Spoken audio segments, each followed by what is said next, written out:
this is Richmond Shepard. I've spent my life in theater as an actor, as a mime, as a director, producer, writer. I'm unfit for real work.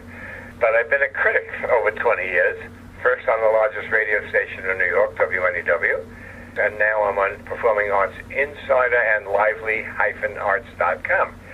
I'm being conducted in an interview by David Lefkowitz on Days Gone By for UNC Radio. On the 10th annual Total Theater Tony Show, I'm very, very proud to be talking with someone that I've known for many years, someone who's helped me out quite a bit in this business that we call a show, and someone that I'm very proud to call both a colleague and a friend. He is the co-publisher of Performing Arts Insider Theater Journal. I'm the co-publisher, I guess, and he's also done tons of things from mime to directing to radio, theater criticism. I mean, you name it, he's done it, and his name is Richmond Shepard. Welcome, Richmond. How you doing?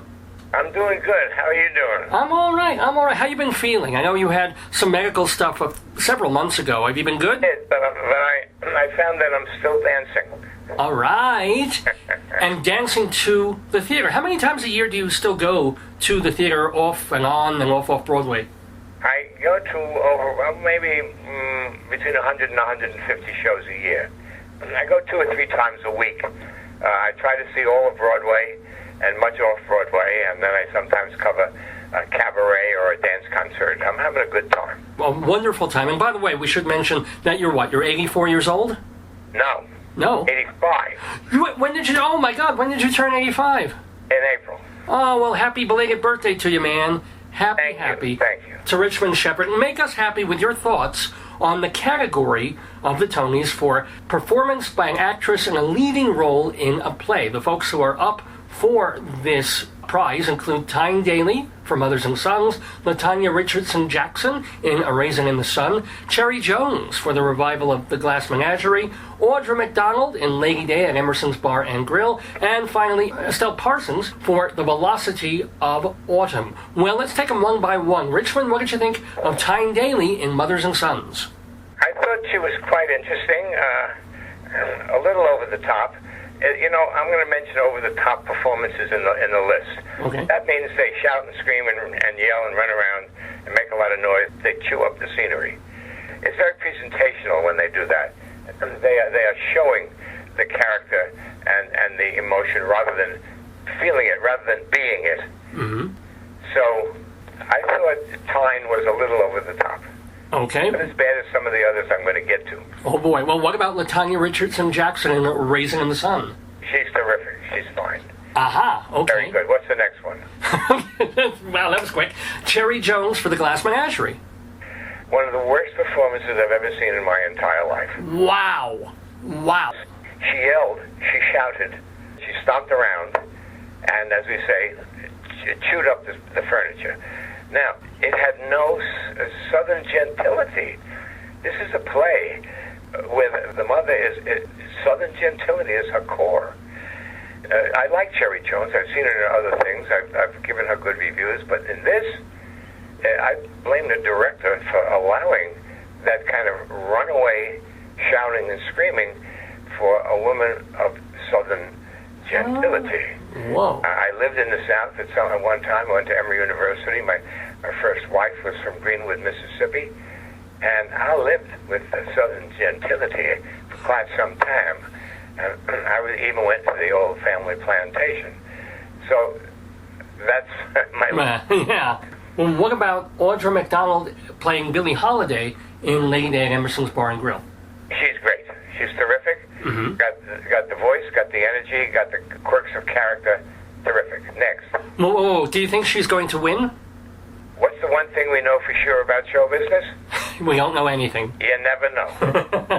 All right, well, let's not leave out, even though the show closed after just a couple of weeks and didn't get such great reviews, but Estelle Parsons in The Velocity of Autumn. She had the same problem. Also the shouting, the screaming, the chewing the scenery?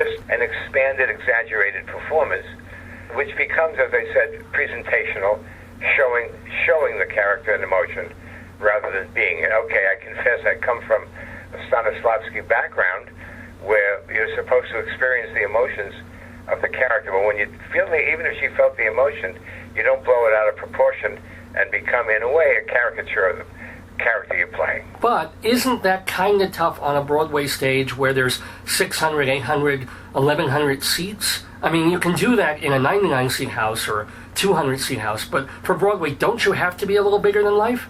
No. Okay. No, they amplify all the sound a little bit.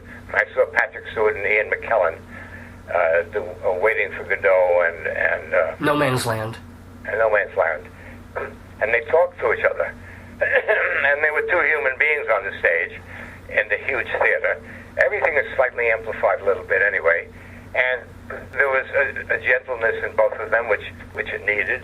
Some people think, a lot of people, obviously, since these people got nominated, a lot of people think that if you make a lot of noise, you're doing really good acting. And and if you move yourself to tears rather than moving the audience to tears, once they see the tears trickle down, they think, "Oh God, what an actor! He can cry on the stage." No, the idea is to move the audience, not move yourself. So, Richmond, let me ask you: if you were a Tony voter, and I know you vote for a couple of the other awards that are out there, would you choose LaTanya Richardson Jackson or Audra McDonald for leading actress in a play? Yes, I would. Not going to tie you down. All right, I'm going to tie you down to something else, though, Richmond. Right. What was your favorite, or what were your favorite one or two shows of all, be it off, or on Broadway during this past season? I think the best show on Broadway is Rocky. Wow! Giving Rocky some love, eh? How come? Because it's like a Max Reinhardt or a Cecil B. DeMille spectacle. The leading man in it, Andy Carl. looks like Stallone, talks like Stallone in that kind of bass baritone. And when he said, "Yo, Adrian," the entire audience giggled. Well, yeah. The guy who reviewed it for the New York Times said it was an hour and a half of boredom and a great 15, 20-minute fight at the end. He must have had his head up his ass because this show is gripping from start to finish. And I was there with my lady Barbara, who was head of the speech and drama department at St. John's University with 8 published books on theater, who was married to a Broadway producer. Her life has been theater, too. And we both thought it was a great spectacle, a terrific entertainment that gripped us from the opening beat right through to the magnificent choreography of the fight. So that's my pick. And guess what, Richmond? I'm not so over the top. That's a phrase we're both using, as you are on the show. But I liked Rocky a lot more than a lot of other people did, including the first act, which was supposed to be negligible and boring. But you're right, it moves, and the sets are exciting. There's nothing boring about it. There was a boring moment in it for me. Right on. Well, it certainly is never boring talking to Richmond Shepard and having you on both Dave's Gone By and our annual Tony Awards show. Where are you going to be? Are you going to be watching the Tonys at home?